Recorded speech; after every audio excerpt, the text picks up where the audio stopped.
of England and Wales says officers have faced a real-term salary cut of more than 20% since 2010. The United Kingdom has reached an unprecedented moment of tension between its government, police forces, and the public. For years, officers have silently endured underpaid salaries, rising violence, and overwhelming responsibilities. Now, a coordinated withdrawal from the front lines has revealed the depth of systemic strain. Ordinary citizens are witnessing what happens when those tasked with protecting society feel unsupported and politicized.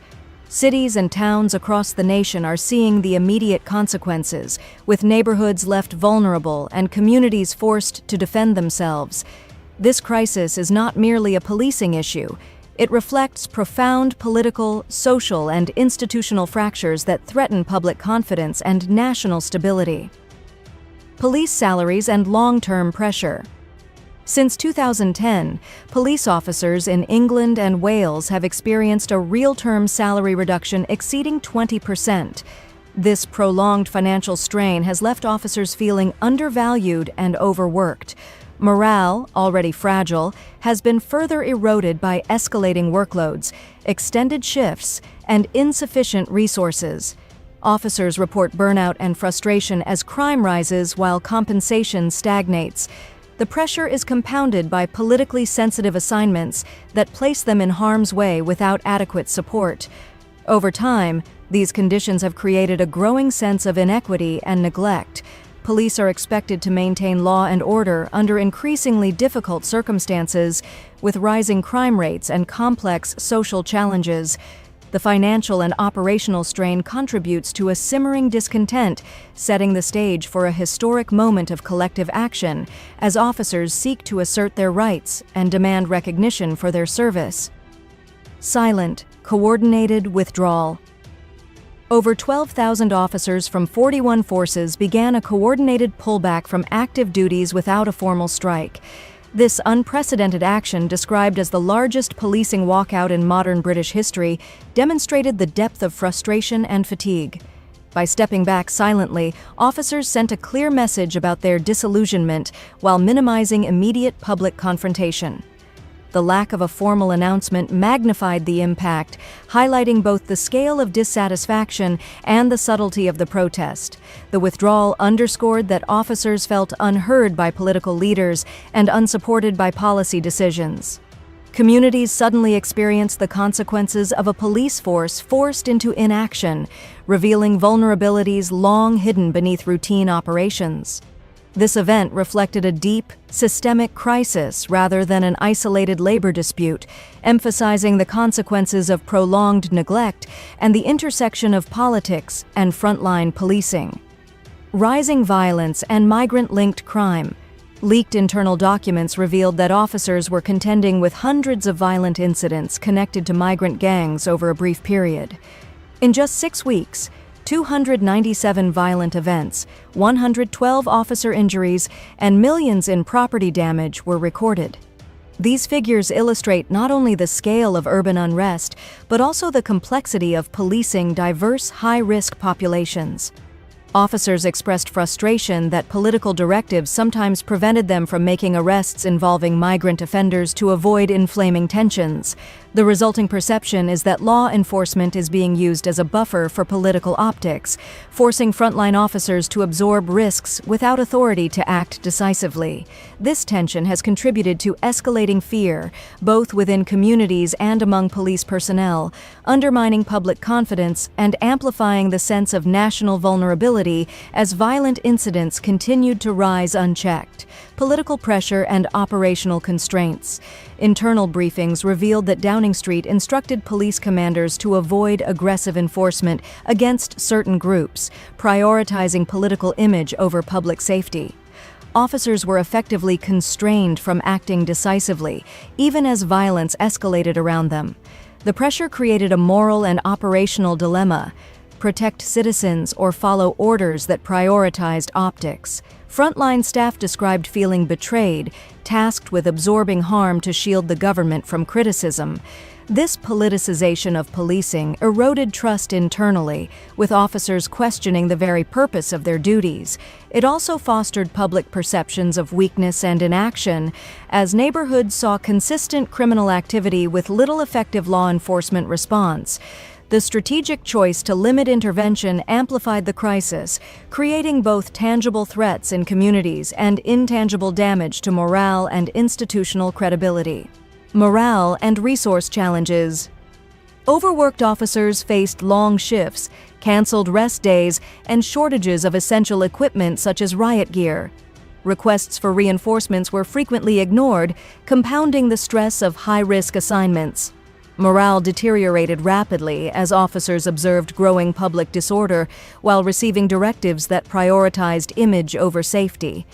The human cost of these pressures manifested in burnout, psychological strain, and a sense of futility among staff.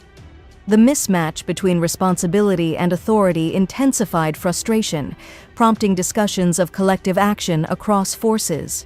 Officers felt they were no longer serving the public effectively, but acting as buffers for political decisions. This erosion of morale and capacity set the stage for the eventual coordinated withdrawal, a silent but powerful demonstration of the consequences of institutional neglect and a lack of trust in leadership. 2 days without a functional police force. For 48 hours, large parts of the UK operated without a fully functioning police presence. Emergency dispatch centers reported no available units in major cities, leaving communities vulnerable. Minor disputes, burglaries, and violent incidents went unattended as officers refrained from intervention. Criminal activity escalated quickly, with organized gangs exploiting the vacuum and civilians improvising their own protection.